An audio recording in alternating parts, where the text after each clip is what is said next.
From the beginning of Montana's distinctive yet troubled history, the Treasure State was dominated, both economically and politically, by powerful outside interests who shipped in capital and bought control of the state. Historians tell us that as the Anaconda Company and its friends ran Montana, economic and political power flowed out into the hands of distant capitalists and corporations. Policy was determined in far-off New York City, and control of the press was rigid. Anaconda's corporate dominance in Montana's political affairs was unique in American history. For its first 75 years, Montana was a one-company state. But then big winds of change roared across the Treasure State. Between 1965 and 1980, Montanans ripped off their copper collar, transforming Montana from a corporate colony into a free, modern state. The people finally controlled their own destiny. The pitched battle between the people and the established power structure was not easily won, but fired in a crucible of change. A new Montana was born. Join Evan Barrett and real history makers of the time as they shine a light on this remarkable era. Welcome back to In the Crucible of Change. You know, we've looked an awful lot in this series about the things that happened with the Montana Constitution.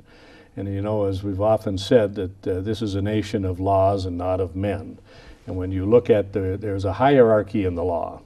And the top of that pinnacle, the top of that pyramid of laws is the Constitution, whether it be the U.S. Constitution in terms of our federal law or the Montana Constitution in terms of our state laws. So we've spent a large amount of time in the crucible of change looking at the changes that came about because of this Constitution. And we've looked at how it was put into place by the various committees and everything that went into play to make this thing happen and give us the Constitution that we do have. Today we're going to take a slightly different tack. We're actually going to try to look back at the Constitution after it's been in place for 43 years. We're not talking about how it was formed, but how it's rolled out through the decades. What has happened in terms of its implementation, in terms of its amendment, in terms of how it's been adjudicated and handled in court cases. What do we have? What is this quality, this document that you know, many of us think is the best in the nation, but it is an evolving document, and the time has had an impact on that. And so we have two special guests today who have a unique perspective on the Constitution, because both of them are teachers of the Constitution, teachers of the Montana Constitution. Both are professors of law, a former professor of law and a current professor of law, who dealt and deal with the Montana Constitution. So we want to welcome as our guest today Betsy Griffing. Betsy is a former constitutional law professor, has a very, very interesting history we'll go through in a second. And then Anthony Johnstone, who replaced Betsy, and he's now the current constitutional law professor at the University of Montana, looking at Montana Constitution. Now, Betsy's originally from Great Falls and from Missoula, went to Smith College, decided you had to come back to Montana, Absolutely. like what most of us do, and you went to UM Law School. Now, you spent 8 years teaching con law, but you also were clerk for a number of judges, both Supreme and District Court, is that right? That's correct. I had the good fortune of clerking for Justice Gene B. Daley, and I don't know if you knew Gene sure. Daley in Very well. 1981, and then he lost his election, and I worked for the person who defeated him, Les Gulbranson, and you never saw two more different justices. Well, it was a life. test of your capabilities. That's right. That's right. And then after that, I worked for Judge Gordon Bennett, who I believe you said you He's had been on. one of our principals in one of our programs, you know, because he was there at the beginning of a lot of this stuff. A great fount of knowledge as far as Montana law and Montana history is concerned. And then you also worked with the Attorney General's office for a while, did you? That's correct. For almost 10 years, I was head of the Appellate Bureau, which handles all the criminal appeals for the state of Montana, but also goes into the Ninth Circuit Court of Appeals and the U.S. Supreme Court. The Appellate Bureau inherently kind of deals an awful lot with the Constitution as part of that. That's correct. Yeah, so that kind of prepared you for that that law school gig that you had. That's correct. That's correct. Yeah, and you know, you also served with the ACLU on the Yes. outside of the other side of the arena, so to speak, as a litigant. Totally the other side of the arena. After I went over and taught at the law school, and while I was teaching at the law school, I was also legal director of the Montana ACLU, which stands for the American Civil Liberties Union, and litigates exclusively in terms of individual and constitutional rights. And so I had the very good fortune of being an attorney who could focus totally on constitutional litigation. You know, so you've looked at all sides of this thing in a way which is wonderful for you to join us. By the way, I understand that you can kind of come by this by good parentage too. That part of your inspiration of getting into the law and doing what you do had to do with the formation of the Constitution. Tell us a little bit about that. Well, when I was asked to teach Montana constitutional law at the law school, I couldn't have been more thrilled. My mother was president of the Montana League of Women Voters from 1960 to 1968, Virginia Griffing. And she, along with a number of others who I think you've talked to, Arlene Reichert, Marjorie Brown, Dorothy Eck, were very instrumental in pushing for having a new constitution. And when I was in grade school and middle school, that's what our household was about, was getting that new constitution passed. So when I had the opportunity to teach it, I couldn't have been more thrilled. Well, that's really great. Well, we're so pleased to have you here with us. Thank you. And Anthony and I actually worked together a little bit when I was in the governor's office and you were in the attorney general's office. That's right. But Anthony comes from a Montana family, a well-known Montana family down in Bozeman. Your grandfather was the acting president of Montana State University. Your father, by the way, now is on the Board of Regents of the university system. That's right. He's my boss. And he's your boss now, but a very preeminent attorney in the business sector with Dorsey Whitney for many, many years. I obviously had the opportunity to work with their firm an awful lot. But you, though you're from a Montana family, you ended up going to school in Minneapolis, where your dad was practicing, and went to Yale and University of Chicago Law School. That's right. So coming back to Montana was a different scene for you in a way, really. Yeah. Well, I had the good opportunity to work for now Chief Judge Sid Thomas in Billings right out of law school, and while after that I went out to New York for 4 years. I quickly had the opportunity to get back involved in Montana, ironically, working with the ACLU in a pro bono matter out of my New York law firm in a case in Montana involving public defenders. So you were in New York and you're sitting around the table and somebody said, we got this case we're doing for nothing that involves Montana, and either you jumped at it or they just kind of gave it to you? No, I jumped at it, and so over my 3 or 4 years of practice there, in between spending lots of time reading bankers' emails and discovery matters, I'd get out to Montana and I'd talk to lawyers in Montana about the criminal defense system here and some of its problems. And the lawyer on the other side was Brian Morris, who then became a Supreme Court justice and now a Montana U.S. District Court judge. And I have to say, after a while, it became apparent that he was having a lot more fun at it than I was. And so as things began to wind up, I told him to let me know if anything opened up. And in 2004, I got the opportunity to come out and work in the Attorney General's office, and he went and got himself elected to the Supreme Court and now, took of course, his cases. he's a federal judge, Yeah. right? He's a Yeah. federal judge, as Sid Thomas was, and, Right. And still is. Mm-hmm. Now, you spent 7 years in the Attorney General's office. Your role there. Yeah, well, I'd started out in the Appellate Bureau as well, but eventually Attorney General McGrath, now Chief Justice McGrath, brought me up to the solicitor's office, and the solicitor is one of the team of lawyers there that works on constitutional litigation. And I was fortunate to be there when bright, aggressive lawyers like Betsy and others were coming up with new cases involving the right to die, the right to civil unions, all sorts of cases, some battles around the First Amendment and our Corrupt Practices Act. And I was fortunate to represent the people of the state of Montana in those cases, and won some and lost some. Now, in terms of topicality, by the way, you were the litigator on behalf, or representative on behalf of Montana in the cases that involve the dark money in politics, right? That's right. So Attorney General Steve Bullock, now Governor Steve Bullock, and I and a team from the office worked on both Citizens United. We represented 26 states in that case, and then in the Western Tradition Partnership case, where we won in Montana but lost in D.C. I suspect you took some pleasure in the fact that now Governor Bullock somehow successfully negotiated through this session a bill to put some light on all that dark money in Montana. Yeah, I think the Disclosure Act comes from our history together, starting out and seeing these cases coming in, challenging our laws, and deciding to fight back and do something about it. And I was happy to see that bill get through and fix some of the holes that those cases punched in our law.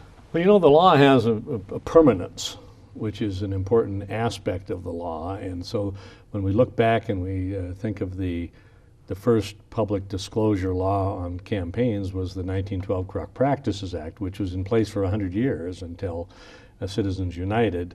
So in a way, it's like, you know, Back to the Future, I guess, when you think of well, the Disclosure it goes Act. even beyond that. My great-great-grandfather, great-great-great-grandfather was a Republican newspaper editor of the Fort Bend River Press. Oh. And was one of the proponents of the Corrupt Practices Act. So I'm not sure what it means, but the law that he helped get passed, unfortunately, was struck down on our watch. Now, as you know, the Corrupt Practices Act, which was passed in 1912, was part of that group of things that happened in what I consider the first progressive period of politics in Montana. And it mirrored the national progressive period of that time. Teddy Roosevelt was president. A lot of things were happening in terms of antitrust laws and national parks and environmental things. And then there was quite a bit going on. In Montana, we even got to where we actually tried to tax minerals fairly after the way the initial Constitution was written against that. And so we had a progressive act, but for about the premise of this series is that for about 40 years, starting in about early 1920s, up until the mid-60s, the copper collar was tightly around Montana. And it wasn't until that copper collar was being removed that we entered the second progressive era. And in that progressive era, we didn't just play around with the way the language was written before. We wrote a new constitution. And now that becomes the bedrock upon which, you know, it's the foundation, I guess. But it keeps changing. You know, the law is dynamic that way. There's a lot of ways in which it changes. And I think we want to take a look at it and get your perspective now, looking back after 43 years. How has our Constitution evolved? Has it lived up to its promise? Are there things that still need to be litigated? How do we make these kind of changes? And I'm kind of thinking maybe we might want to take a look at it in terms of the decades. Mm-hmm. It was written in 1970s. In 1972, it was in 1970. 70% of the people voted to have a convention, and then in 72, after they wrote the Constitution, it passed by a hair. Arguably, one of the subjects of one of our programs. So it was. All of a sudden, we have a new Constitution. What happened in the 70s with this Constitution? Let's start with that first decade. Starting in that 70s, what happened with it? Well, I think the 1972 Constitution must be the most lasting, concrete legacy of this crucible of change we have here in Montana.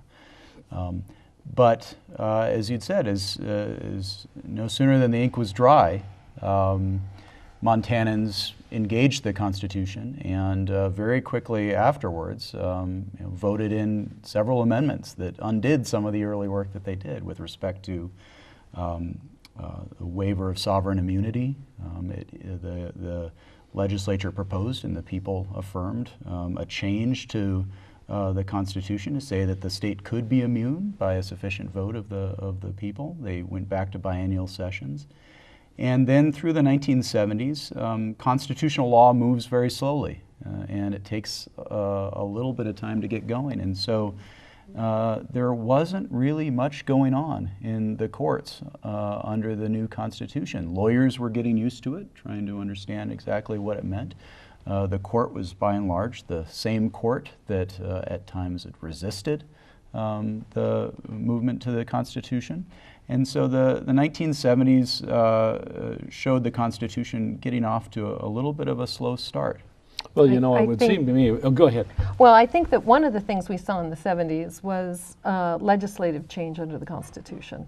So even though we didn't have much court development at that time, we had a very comprehensive rewriting of all the local government laws. Mm-hmm. You remember Dale Harris, who I'm sure you've talked to, became head of the Commission on Local Government following the Constitutional Convention. And this Commission on Local Government put together one of the largest bodies of law, House Bill 122, which was submitted to the Montana legislature to do a total rewrite of the local government laws in Montana. Because under the new Constitution, you had this new concept of self-governing units, which was a very dynamic thought at the time, that you could have local government units in a partnership with state government.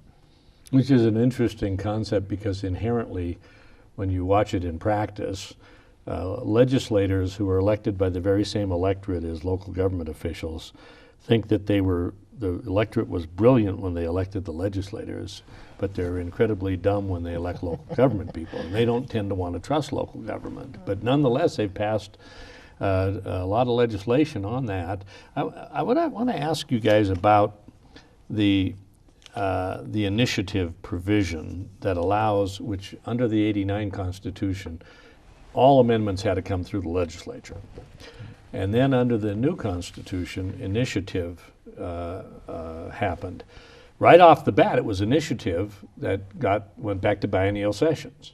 And I think the Farm Bureau was the big pusher of that, because they were unhappy about the whole Constitution, but they got at least to have the legislature they wanted, which was one that met every 2 years instead of every year.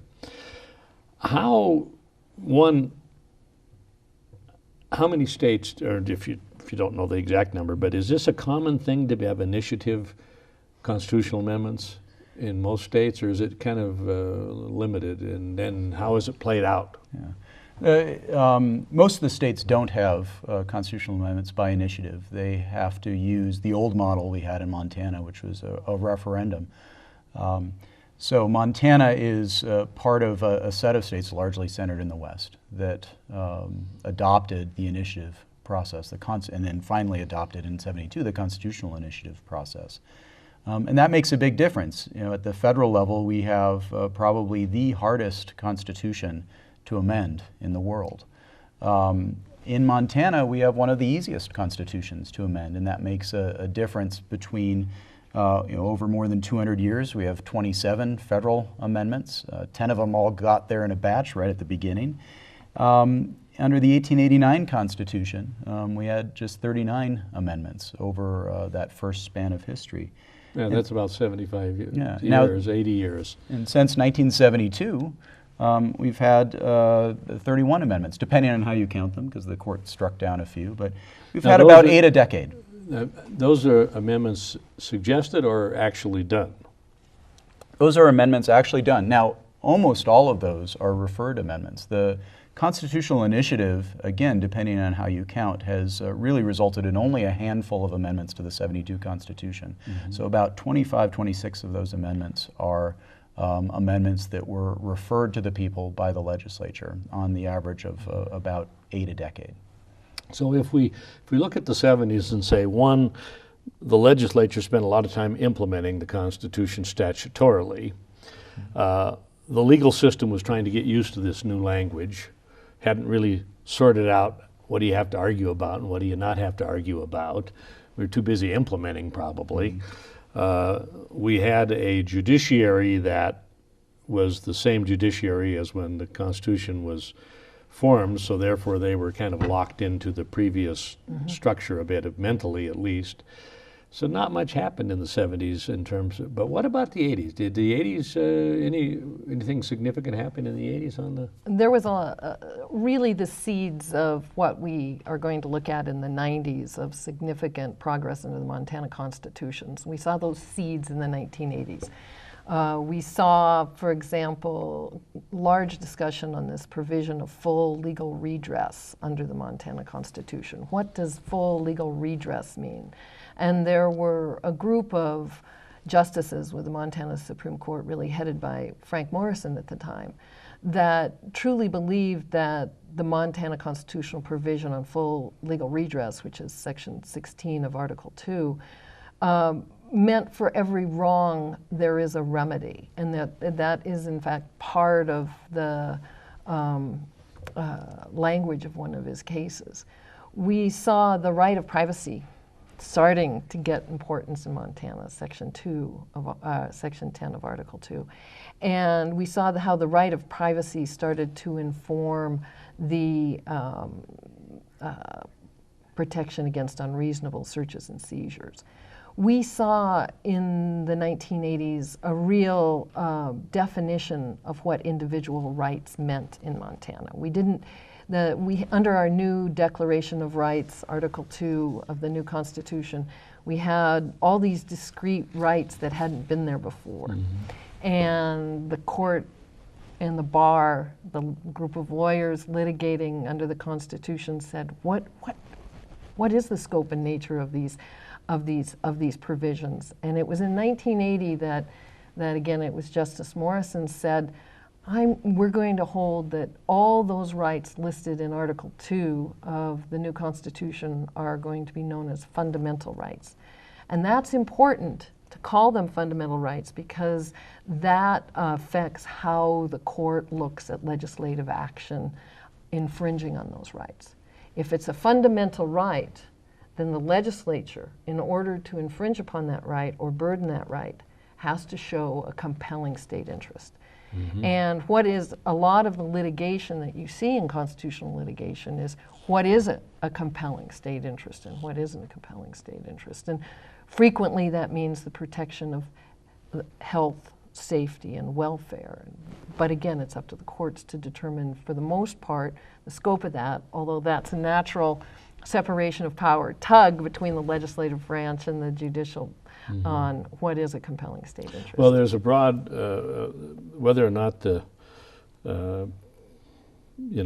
how that is applied depends on how broad the group of rights you're looking at are in a way. And in that sense, I wondered, how does Montana, for example, compare with the U.S. Constitution? And we have a Declaration of Rights in here that looks like it's pretty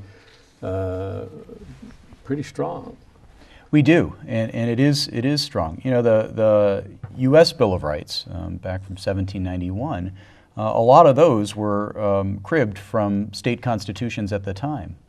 And while the 1972 Montana Constitution borrowed back some of the ideas, particularly the ideas about equality, which it amplified with the Dignity Clause, the Montana Constitution, our Declaration of Rights, has, depending on how you count, at least 17 rights that the federal Constitution doesn't have. We also have many rights that are not necessarily unique, but rare among state constitutions in providing an explicit right to privacy. Only a handful of states have an express right to privacy.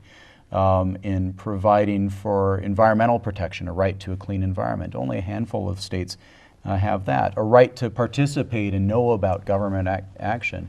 Not unique, but one of the more strongly worded and among only a handful. So all of these rights don't exist at all at the federal level and are rare among states. So the text of our Constitution, which we adopted in 1972, gave us a start on something new. Now, where we, the people of Montana, took it is the story of the last 40 years. Mm-hmm, mm-hmm. Well, it seems like if we have this more expansive Declaration of Rights, and they are supposedly fundamental, they're not easy to chip away at then. I mean, at this point, have we had any serious erosion of any of those things in the Declaration of Rights in the last 43 years?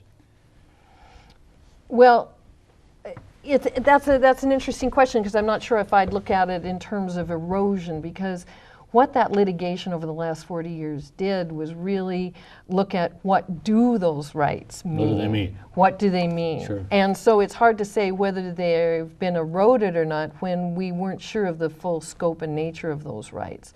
So, for example, with respect to the right of privacy. I mean, the right of privacy in Montana, I don't know if you've had a program on it, but it's a, I mean, it was a huge debate by the CONCON delegates, but it says the right of individual privacy is essential to the well-being of a free society and shall not be infringed without the showing of a compelling state interest. I mean, essential to the well-being of a free society. That's a pretty darn good statement, isn't it? Pretty darn good statement. And we didn't know what that meant in Montana. For the longest time, we thought it meant informational privacy, and in the sense that it protects from protects individuals from having the state government obtain information on you. It protects you from, it protects confidential information, because what we have is when the state government obtains confidential information on an individual, we have kind of a companion provision of the right to know, and that all people have access to the documents of the state government. So if state government acquires information on an individual under the right to know, often that information is not held private, again, without a showing of a compelling state interest.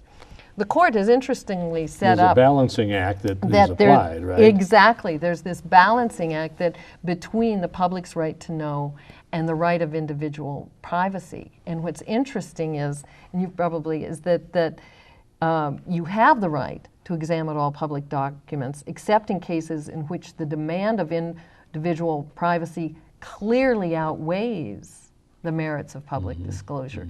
So in a way, it almost sets up the right to know a little higher. A little higher than that right of privacy. Now, privacy rights in the federal Constitution have been used as the basis upon which women's choice over medical care and ability to have abortions, things like that, have been all, Roe v. Wade was under privacy. Has the Montana privacy right have been adjudicated in any way that narrows it or expands it? Has it been a leveraging for rights like the federal has, or have we had enough time for that? Well, privacy isn't in the federal Constitution, and so those cases are a function of our right to liberty. It's the implied right, really. An implied right resulting from the obligation of the government to provide due process to us and not deprive us of liberty without due process. So Montana provides a much clearer pathway for the recognition of not just these informational rights, but what the court has called autonomy rights, or we can think about as liberty, the freedom to the right to be left alone. And the Montana courts have generally been out in front of the U.S. Supreme Court in its interpretation of our Constitution relative to the federal Constitution. Famously, really going into the 90s now, the Griffing case was from 1997, became a model, actually cited, dealing with Montana's deviant sexual relations statute and the right to engage in intimate relationships with a partner of your choice. In 1997, our court recognized that our Montana's right to privacy included this right to be left alone, particularly in these intimate relations. When the U.S. Supreme Court reached the same conclusion in 2003, they cited Montana as one of just a few states that had led the way in recognizing that right, showing that, this is something that Americans value. Look at Montana, look at these other states that have said, this is what our privacy means to us.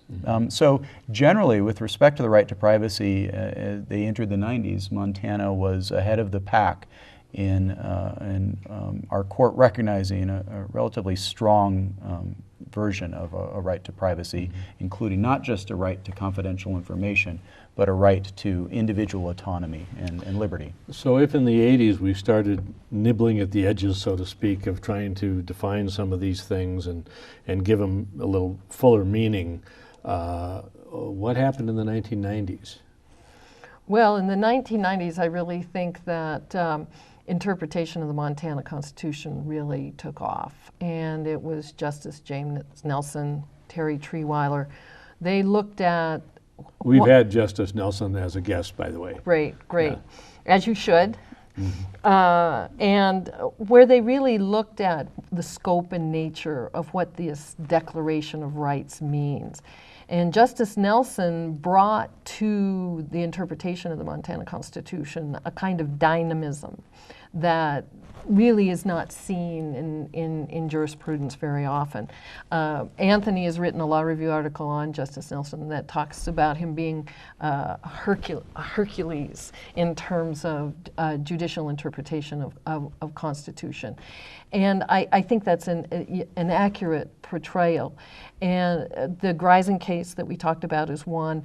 Another case on autonomy, privacy is the Armstrong case. And it was the right to choose a medical provider in the case of an abortion.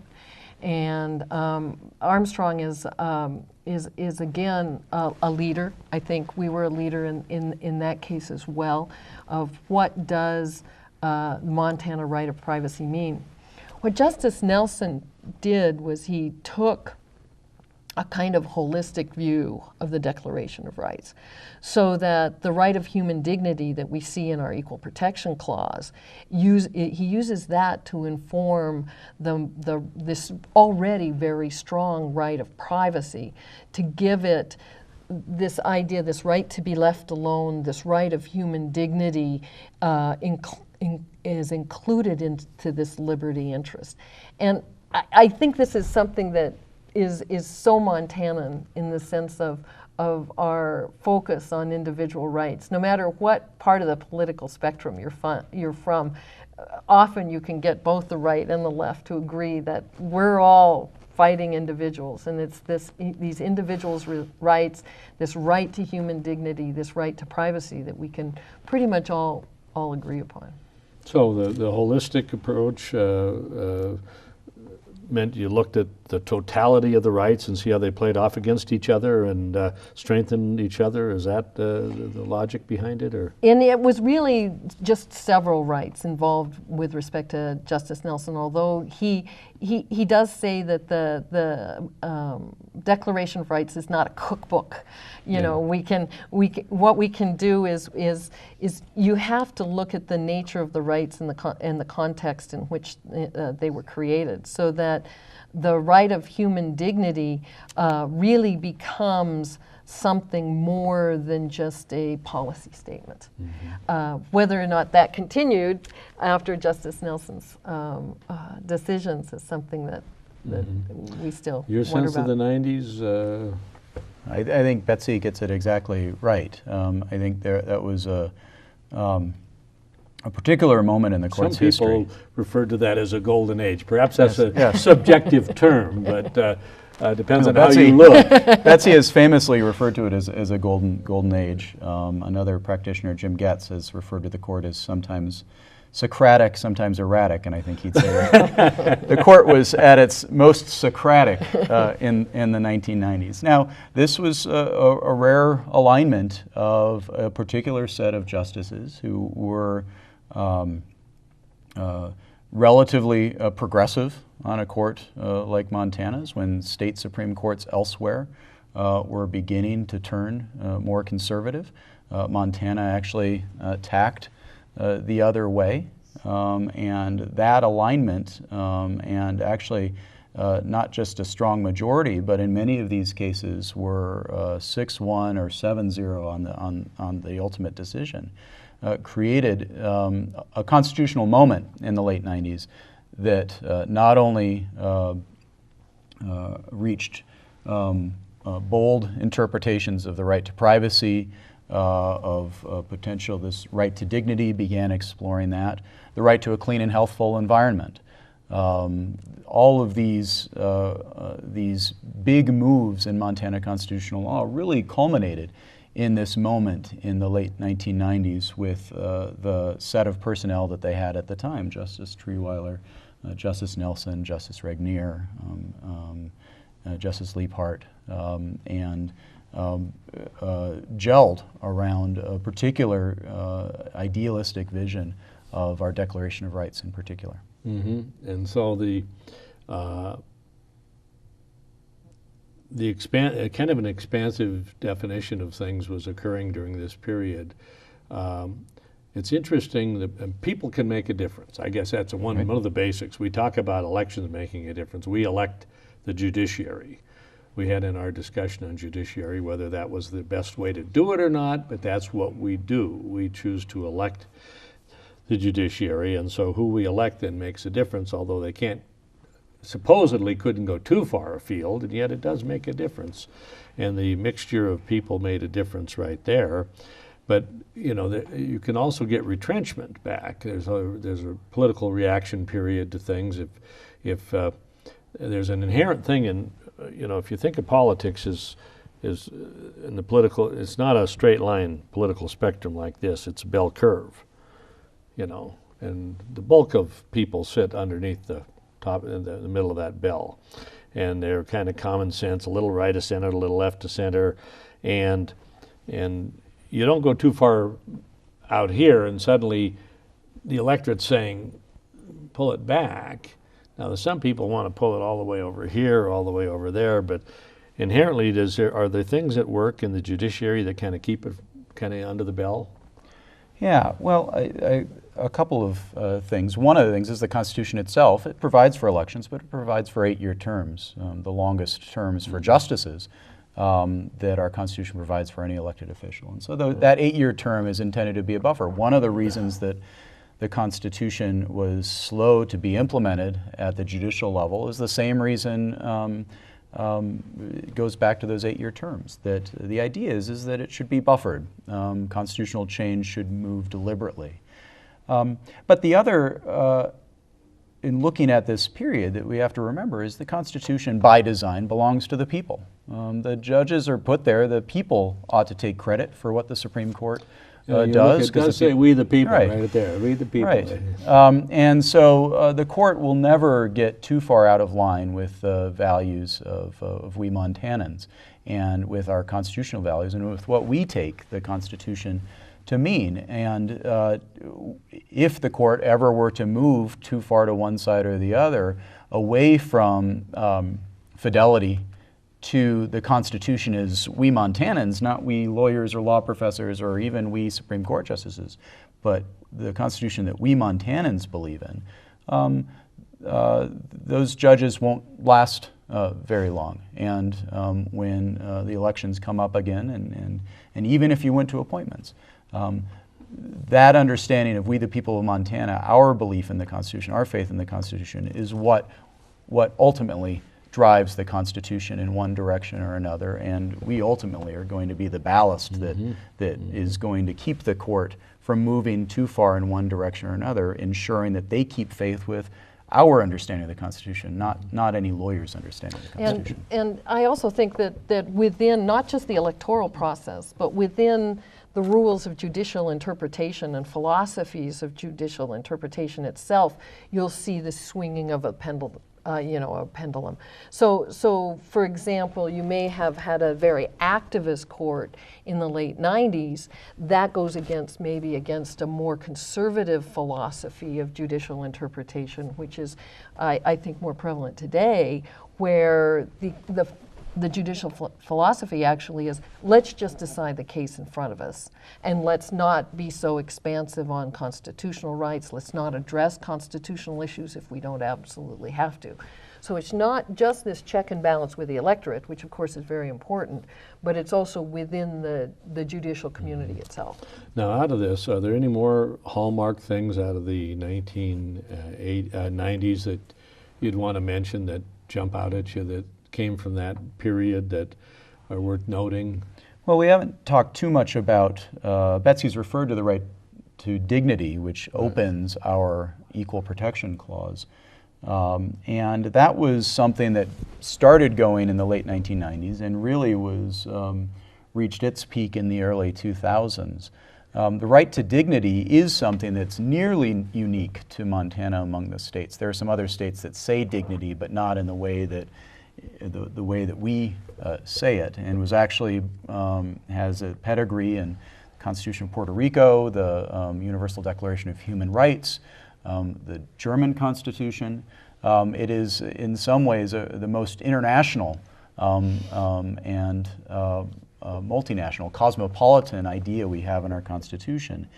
Now, it's right next to the words that talk about equality, but there are some cases in the early 2000s, particularly dealing with cruel and degrading treatment of individuals with respect to civil commitment, with respect to prison conditions, where the court began to say, in a way that no other constitution in the United States can say, that the right to dignity is implicated here, and that it is interwoven with these other rights of cruel and unusual punishment or due process. That really was where this idea that Justice Nelson has of reading these together peaked in around 2000, 2003, reached its peak with the right to dignity. That was probably the apex after which there's generally been much less activity, not just with respect to dignity, but with respect to privacy and the clean and healthful environment as well. That's right, and I think the court really started, once it recognized, or at least implicitly recognized, the right of human dignity as a separate right. Everybody, as a litigating attorney, and at that time I was with the ACLU, we all jumped on that dignity bandwagon. What you do is... What can we put under that? You bet. And we saw that at the state perspective too. Every brief coming in said dignity, dignity, dignity. But at the bottom, we weren't sure what it meant, and beyond these two cases, the court didn't have a working definition that that lawyers could take anywhere. Mm-hmm. Now, when the Constitution stated things explicitly, you'd think they have meaning. I mean, example, there's in terms of the welfare issue, the question of may versus shall. I mean, the language written by the Constitution says the state shall do certain things. How did that play out? That seems like there's been some erosion in that. What does shall mean, or is it soft? Well, there certainly is precedent where the Montana Supreme Court has says may shall mean shall and shall mean may. So that's just one of those kinds of things that I think that people get frustrated with the legal profession about. But the 1972 Constitution started out with this provision that the Montana legislature shall provide for the needy in the state. And that was litigated in the 1980s. And there was a big concern then with respect to legislative, when the legislature attempted to reduce welfare benefits, the Montana Supreme Court said, no, you have to have a higher standard. This is a constitutional provision. You can't just give us a good reason as to why you're, say, setting 50 or 30 as the deadline for not obtaining welfare benefits. You have to give us not quite a compelling reason, not quite just a good reason, but it has to have a legitimate state interest. And they were invalidating, the Supreme Court was invalidating these limits set on welfare benefits. So we had a constitutional initiative. I don't remember if it was, it must have been a referendum. Yeah, this is one of probably the best episode in Montana constitutional history to understand the, we'll call it a conversation between we the people who get to write the Constitution and get to amend the Constitution, between the courts and their reading of the Constitution, and between the legislature, which also has a duty to read and interpret the Constitution when it makes laws. This welfare provision, I believe it was Article 12, Section 3, said that the legislature shall provide such economic assistance as may be necessary for those who may need the aid of society. Now, this was not a product of the crucible of change in 1972. This was around in the 1889 Constitution, and no one had really pushed it at the time. And in fact, when the voters voted on this, they were told that this was not a change from the 1889 Constitution. The voter information said that, that this provision leaves it up to the legislature to determine whether the state, county, or a combination of the two must provide welfare. So when the court began invalidating the legislature's attempts to pull back welfare assistance in the 1980s, the legislature reacted, and it just kept passing laws that, a little less, pushing. The court would strike it down. The legislature would try again. The court would strike it down. Finally, they appealed to the people, who were the master of the Constitution, and said, we want you to change that shall, which is the basis for the court telling us that we have to provide welfare benefits. We want you to change that to a may. And it was argued and debated publicly, and the people said, yeah, we'll change it to a may. And so the court's interpretation of this provision changed. This could be one of those areas in which the court got out of step with the people's understanding of the Constitution. And this amendment provided a reminder that it's the people, not the courts, who are ultimately get to write the Constitution and say what it means. When you talk about the people being in charge, so to speak, as Carl Stanberg famously said, it's the people that are in charge.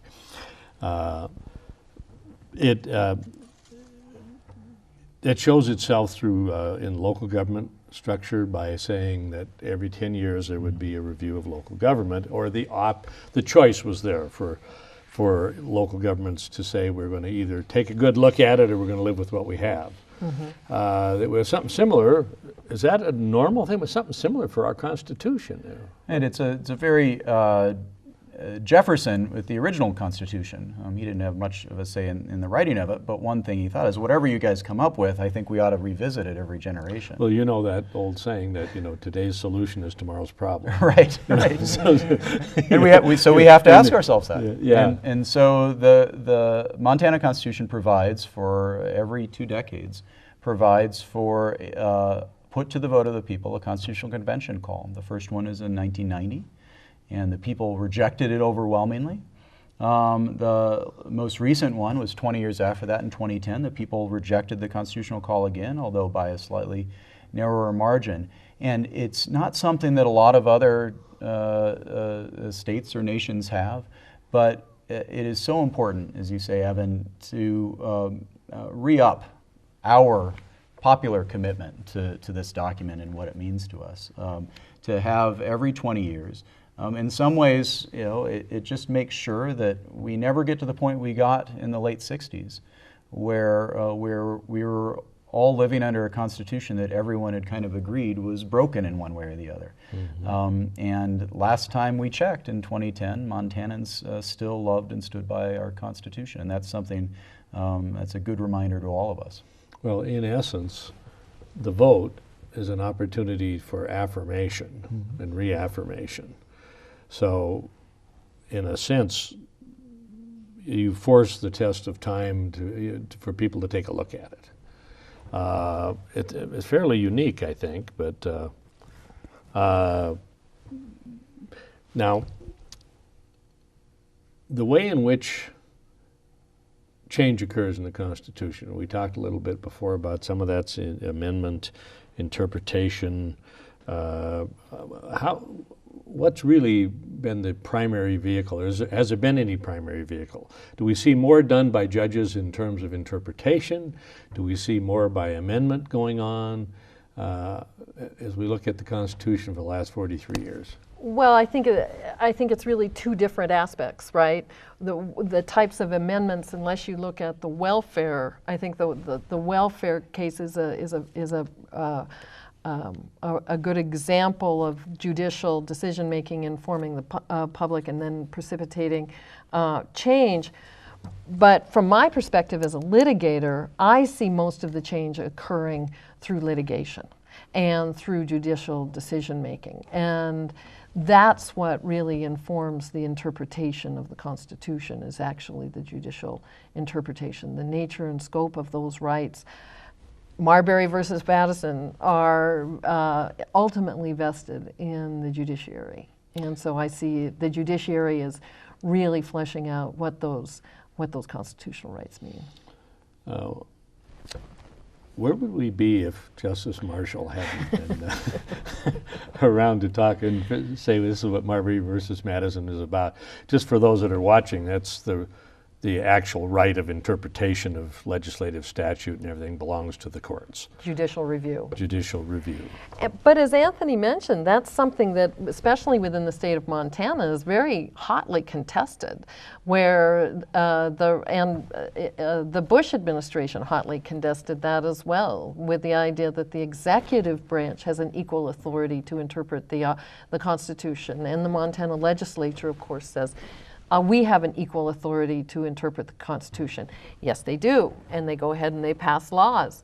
But who gets to invalidate those laws and has the final say is the judiciary. Well, the short answer is we'd be in France, because when Thomas Jefferson executed the Louisiana Purchase, he knew that it was, and he opined that it was unconstitutional.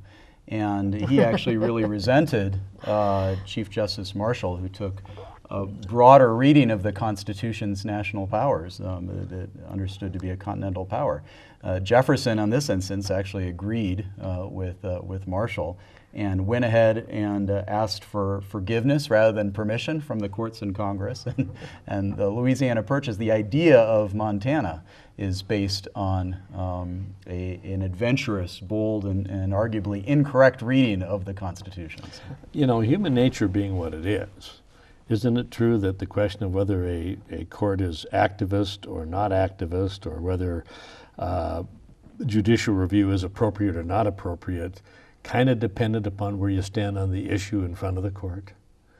I mean, yeah, it doesn't. Yeah. I'm not saying the courts deal with it that way, but among the average citizenry, what I find is that if people don't like what the court did, they said, they're a bunch of activists. You know, look what they did. Oh, I see. And if they like what they did, they say, oh, they're just exercising appropriate judicial restraint and doing an appropriate review.